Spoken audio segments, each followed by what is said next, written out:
All right, the only thing I'll tell you is one of my coaches just said that was a ball game, not a beauty contest. So that's about the description that I can say for that ball game. Never seen a bad win. Been doing it 25 years. I've been on the other side of those when you just don't play well and you get beat. And we did not play well, especially defensively, but our guys, a credit to them, they found a way to win the game. And at the end of the day, that's all you're trying to do when the game starts is win. So I'm proud of our guys for that. And then the two of your better infielders just, made some errors. Yeah, I said, I haven't seen many games where the third baseman made a throw in error, the shortstop made a throw in error, second baseman made a throw in error, and then our first baseman I thought was an easy dig on Maddie's ball, so that was an error in my book. And then one of our best bunters, if not our best bunter, in Patrick Alvarez, didn't get a bunt down 3 times in a row. So I hadn't seen that too often and been able to go into a locker room and not, be talking to them about why we lost. So, I'm proud of our guys for finding a way to win. When you recruited Vanderbrake, it was for his defense. Did you expect power to come with him? I'd be lying if I said I did. Coach Wiersbicki actually missed a game. We joke about it all the time because he missed the South Carolina game, and that game was not a good game for us, if y'all can remember. I remember. Y'all probably don't because we went on the run.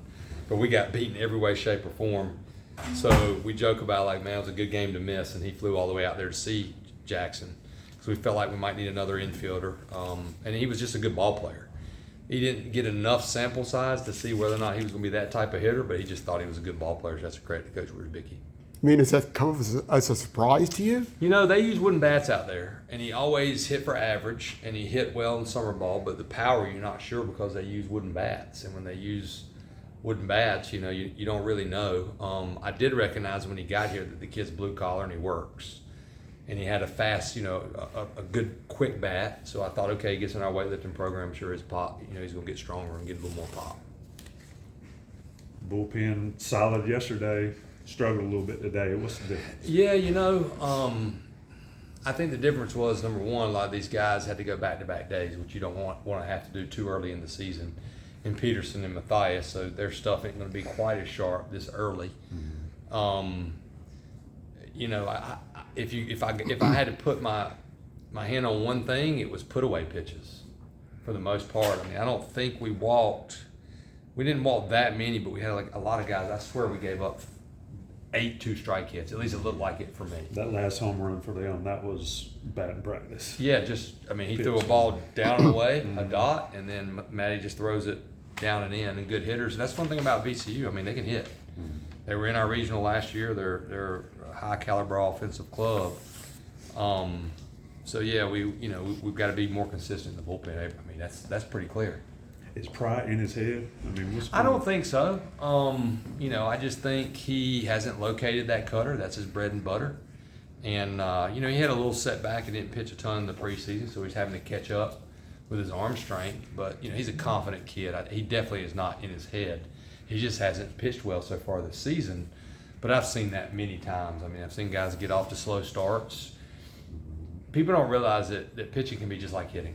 You can be in a pitching slump. You can get off to a slow start just like as a hitter. So I expect Pride to come out because he's a tough kid.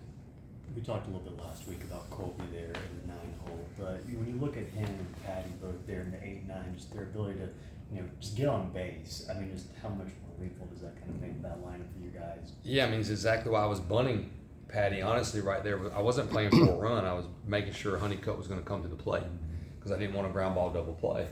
And those two guys, they know, okay, my job is to get on base for those two at the top. And it was the same thing in 2009 when we had Ackley and Seeger. Hey, you got to find a way to get on base so they can drive you in. And that's what they've done. Both of them. And Colby has also gotten some big hits for us. And you're talking about a kid that didn't switch hit last year, started hitting again left-handed, which has given us another dynamic. It's really helped him against right-handed pitchers. And they're also, they're two guys who strikeouts really not much of an issue either. Just how's that kind of stuff? Things like that too. Yeah, that's the key, And then you want them to be able to at least drive the ball. And both of them have shown, okay, they can hit a double. They're not home run hitters, but that's the key. Okay, those guys make it hard on pitchers to have quick innings because sometimes when you have some power guys, they're going to strike out. You're going to trade a strikeout for a 3-run home run. But that value has been big for our offense for sure. Are you still settling on left? I mean, you rotated Patty. You out know, there, right? yeah, Patty, he's reminding me a lot of Mikey, just stabilizing the order, not striking out, except for not getting the bunt down. He's going to give you a quality at bat. He's one of those guys, if the count goes 0-2, it's going to get to 3-2. But again, you know, Mikey didn't play until about game 30 or maybe 25 last year. And baseball is such a long season. You have to be careful. There's going to be one or two guys that haven't done anything that end up helping us do a lot on the mound as well, just the way it works. And at least good teams, the championship teams I've been a part of, there's somebody that, you know, we had Tim Fedroff in 2007 that didn't play for maybe 10 games and he never came out after a guy had an injury. So we've got some depth. I think some more guys will get some chances, but Patty stabilized that pretty good. Last question for me. Absolutely. I mean, the bullpen, you pitched a ton of guys today. I think, what, 8 today? Or, Yeah. I mean, are you getting, is it still too early to start thinking about narrowing down who you think you can rely on consistently, if that's the question? You know, if you go look at the stats for the 10 years that I was the pitching coach, I do like to narrow it down. And I like to lean on about 8 guys, to be quite honest with you. We haven't settled on those 8 guys, but I feel pretty good about, you know, that 6 or 7. And their other guys are talented, but any course of the season, if you just look at stats, I mean, you're going to have 8 guys do 7 or 8 do the bulk of your pitching, 9, 10, 11, 12, not many innings. It's just the way the better teams work. So, you know, I would say we're getting closer, you know, but we get a step back. You know, last night you're like, okay, man, this looks like what we're going to do in the bullpen. And then you might say, well, this guy, maybe he's not as good this early at going back to back. His stuff isn't as good. The guy's really stood out to me. He's been really consistent as Peterson. Yeah. He's got back end stuff. And, you know, your bullpen changes when your starter goes 2 innings too. You know, you look at yesterday and Nat goes out there. Well, if you go every pitcher 1-1-1-1, that your bullpen's got a better chance to have success. So it still starts with starting pitching, and we'll move Nap into Sunday this weekend, and we'll just go from there. Yep, that was my next question. Answered. Stony Brook's, I mean, looking at their schedule, they've struggled early. I mean, how do you approach a series? Obviously, you want to win them. How do you approach a series with a team like Stony Brook? Well, I tell our guys all the time, if you don't respect your opponent and you don't play 27 outs in baseball, in college baseball right now, you're going to lose. Or it's going to be a dogfight. You can't. There's nobody in the country that you just roll out there and you think you're going to win. It's not like it used to be. With the transfer portal, with teams being older, you're talking about a team that has a lot of tradition, that has won their league a lot of times, and heck, they've been to Omaha. So they'll play hard, and they're gonna be. You know, the other thing, when teams walk down those stairs, you know, they're playing the University of North Carolina, and I tell our guys, like, they're going to play better than they've played all season, and we have to match that. Percival, and was he pretty strict pitch count coming in there? No, not really. You know, from the get-go, I didn't think he was nearly as sharp or as good as he was. Now, that being said, if we made that play right out the gate or a couple other plays, a lefty like him can settle right in. But, you know, he wasn't. Last week he's 87 to 90, and this week he's 84, 87. So we have to figure out his throwing and why that's the case, because it shouldn't be the case. But I like Kyle a lot. I think he's got a lot of pitchability. I think he's got a chance to be really good. It reminds me a lot of a kid that pitched at South Carolina named Jordan Montgomery. Very, very similar bodies at this age, you know, 86, 88, but can pitch. So he's got a bright future. He'll be good for us. Worked out pretty well for him. Yeah, no doubt. Coach, Yeah, go ahead. I was gonna ask. You guys left 9 guys on base today, and yesterday you talked a lot about getting those hits with guys on base. How do you think your team delivered on that today? Well, we scored how many runs? 14. So we score 14 runs every game. I'm not even going to look at how many men we left on base, because that gives us a chance to win every single game. But obviously we want to continue to score anytime we have a chance to. And then with your decision to leave Matthias on the mound for that 9th inning, what do you kind of expect from him in the future? I know in the first inning you put him in, he had 2 strikeouts. Yeah. And then yesterday he also had 2 strikeouts in that 1 inning. He's got closure written all over him. You know, that's a situation where he pitched yesterday. We wanted to get off to a good start and get that first guy out. But I'll have to look at it, because, you know, the best thing for a kid like that moving forward might be, okay, he's tired, and don't send him out there and just start that inning with Cam Padgett. But the thing I love about Maddie is he's a competitor. But that, I'll take that one on me, because if I could go back, that's the one I wouldn't have done. After we scored those runs, I would have just said, okay, Maddie, you're out. I'm going to go to Cam right here. Thanks. All right, Thank you, man. Coach. Appreciate it. All right, thank y'all. What's up here?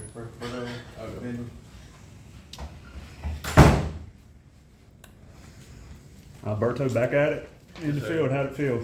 Felt good. Kind of a little different. I haven't really played the field here, but felt good to get out there. Boys were throwing it all over the field over there, making it difficult for you. I mean, it was just one of those days, but thankfully we had the bats and At the plate, I mean, you're starting to get back into the swing of things, but are you fully comfortable with the hand and the wrist and all now going forward? And how are you seeing the baseball at this point? Yes, sir. Yes, sir. I mean, honestly, my hands felt fine. The biggest thing is just trying to get my timing back. I feel like these past couple days I've been seeing it a lot better than I was. I feel like I was really jumpy at first, and I mean that's just over the course of time getting my bats, I think. As you're kind of going through that a little bit, you're kind of getting reacclimated to seeing those pitches again. How do you kind of go with you trying to balance, like, obviously you want to have results, but also just kind of taking your time with it, being like, okay, like I'm picking things up again kind of slowly. Well, like Coach Forbes pulled me aside before I played and told me, like, if it doesn't matter, like what you do, like just go up there, like you're gonna get your time back. We all know what type of hitter you are, and like remember who I am. And I mean, it was obviously, I think my first 13 at bats I didn't get a hit, but like I was hitting balls hard, like seeing the ball well. Like I knew like at some point it was gonna, like I was gonna break through. Finally, like, just crack at least one. So particularly for your confidence, that homer yesterday and then your 2 hits today, what did that kind of do for you? I mean, it's huge. At the end of the day, I try to stay steady. I try to be the same person the whole time. It's a little bit easier whenever you get some hits, but at the end of the day, I'm just trying to help the team win. I was talking to Coach last week. It seems as if your stance, you're a little bit more straight up initially in the box this year. Then when you load, you're kind of back in that same position we saw last year. Just kind of what sort of adjustments did you go through there? I know Coach talked about maybe hitting for average a little bit more this year being an emphasis. Well, yes, sir. Obviously, last year, like the thing that nacked me a lot was strikeouts, and most of the strikeouts were either I was chasing out of the zone or I was late on fastballs. So I knew I needed to do something in order to be on time more, and I could recognize more off speed. So I was just kind of like looking, kind of like messing around with it, and I realized that like standing up and loading into it, like I had a lot more rhythm, and that like allows me to be on time a little bit more. Because last year I was so stiff, and like there was a lot of times where like I would just stand still, like didn't have anything behind it. There's obviously a lot of eyes on the top of this lineup based on what you guys did last year, but it's also a very deep lineup as well, as we've seen, especially again today, Colby coming from some big spots, obviously Jackson having 2 big blasts. Just kind of how big is it for you guys to be able to continue to get that production from the bottom? No, I mean it's huge. Like getting those guys on base, especially for Mac and Vance, like that's massive. And like we all know, at some point, like the bottom of the order is gonna win games, the top of the order, and then whenever we all put it together, like that's whenever we're like especially dangerous. But the whole team has to win, and any given day, any part of our lineup can win it, I feel like. Yeah, you guys had 15 hits today. What do you think was really working for you well at the plate?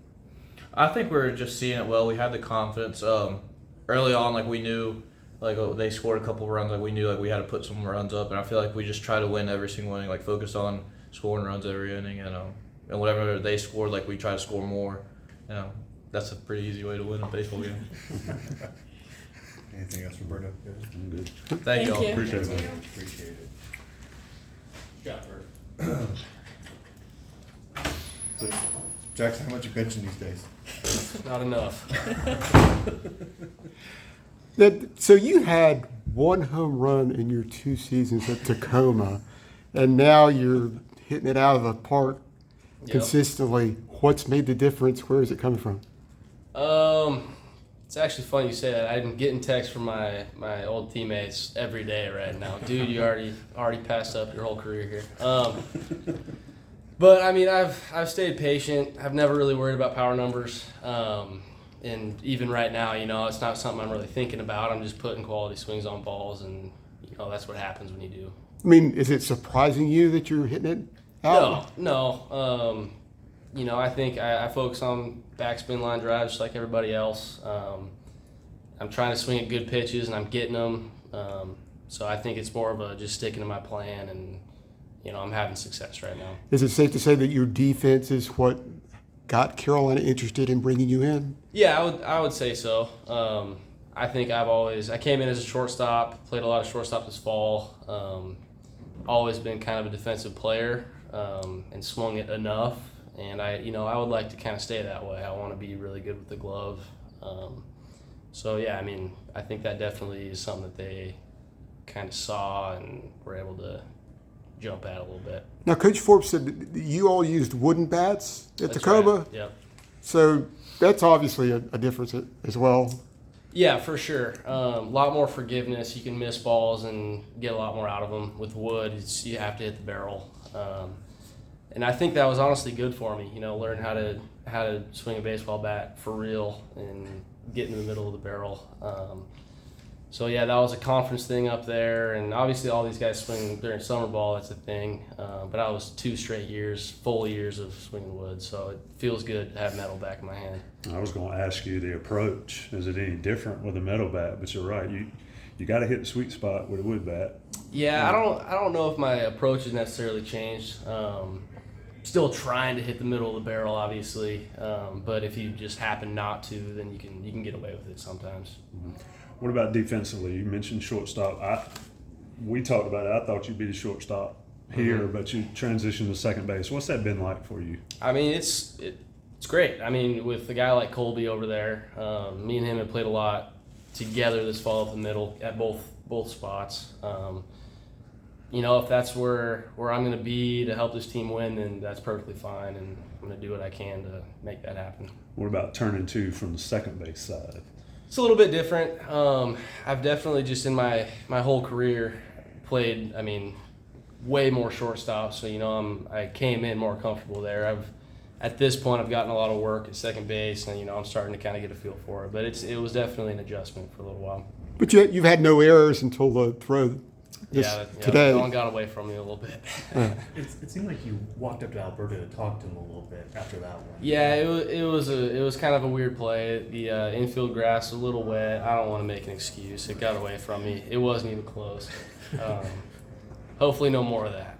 You talked there about, you know, obviously playing out the middle, but Coach said last week that, I mean, he really feels like he can play you just about anywhere. I mean, just kind of, what experience do you have in other positions? Yeah, I mean, I've coming in here, like I said, played mostly short, played some second base, played a little bit of third, mostly up the middle at one of the 2 spots.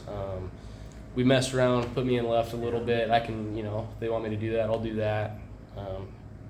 Yeah, I mean, I'll do anything. And I guess going off that a little bit, I mean, kind of how's the arm feel like a little bit? feels good. We found out this fall that I have a torn labrum, which a lot of guys have. It's kind of a baseball thing. So I'm nursing it a little bit, but I'm going to battle through it, and it's felt good so far. Is that the second base? I mean, that helps being at second, doesn't it? For sure, yeah. I was struggling a little bit throwing it across, and I think that maybe among other things prompted them to switch us. And then once Colby got over there, I mean, he's been absolutely locked down. He makes every play. So, I mean, there's no reason to switch us back now. So, yeah, I mean, I'm like I said, I'm getting comfortable there. I like it. So I think we'll keep rolling with it. What led you to come all the way across the country to come to Chapel Hill? I mean, I couldn't really imagine a better place to be. Playing in Tacoma, this is kind of the place in the back of your head, you know, like I want to go somewhere like that. Coach Weirs comes over, misses a couple of games over here, and, you know, that kind of showed me something like, you know, they're going to do that for me. And then talking for about a month before they offered, and, you know, they offered, and I'm doing that. Coaching staff, culture is easy choice. What's it like, the time change for you? I mean, I guess you're fully used to it, but still. Yeah, it was definitely an adjustment. Little things like trying to get on the phone with my parents or my brothers. It's just little things like that. It was definitely an adjustment like my first couple days. You know, at this point, we kind of got the routine down, though, so it's all right. Jack, I was going to say, Jackson, I know Coach talked about you guys getting those hits with guys on base, and you obviously did that today. But how has the entire lineup kind of worked at that when you have 2 outs, you have the bases loaded, or you have 2 guys on base? Yeah, I mean, from top to bottom, our lineup is very, very solid. 1 through 9 does damage. So I mean, we're talking about 8, 9 getting on base for 1 and 2, and that's definitely a game plan. But if we have guys on base, anybody up at the plate can get those guys across, and we're confident that we will do that. So yeah, I mean, we had a lot of chances today and took advantage. Because of how tough of a bat those 2 guys are below you, I mean, just how do you see that also kind of affect the way that teams are also pitching to you maybe a little bit? Yeah, I mean, hitting in the 7, you know you're going to get a lot of fastballs. So, I mean, I'm going to keep hitting fastballs until they make me hit something else. And I think a lot of guys have that same mindset. That's arguably the best 1-2 in the country. So, I mean, we just want to support them and, you know, make sure that they don't always have to have the whole bulk of it. So, yeah, we'll keep working. Fun question for you before you get out of here. How'd you pick the walk-up song? I mean, I've got the 45 record. Y'all don't even know what that is. Y'all know what a 45 is? I do. Do you know what a 45 is? I don't. Oh my God. You know what a tape is? Yeah. Oh, it was before that. Okay. Now, how'd you pick the song, seriously? Honestly, I mean, it's just a song I like, and forever I've thought it's a good walk-up. And the whole clapping thing is kind of caught on now, which is kind of cool. I enjoy that. You know, I thought it was going to be good. Wasn't sure what other people thought about it, but I went with it, and I think people are liking it. It's classic, man. Old soul. Appreciate it. Thanks, Jeff. Thank you, Jeff. Thanks. Appreciate it.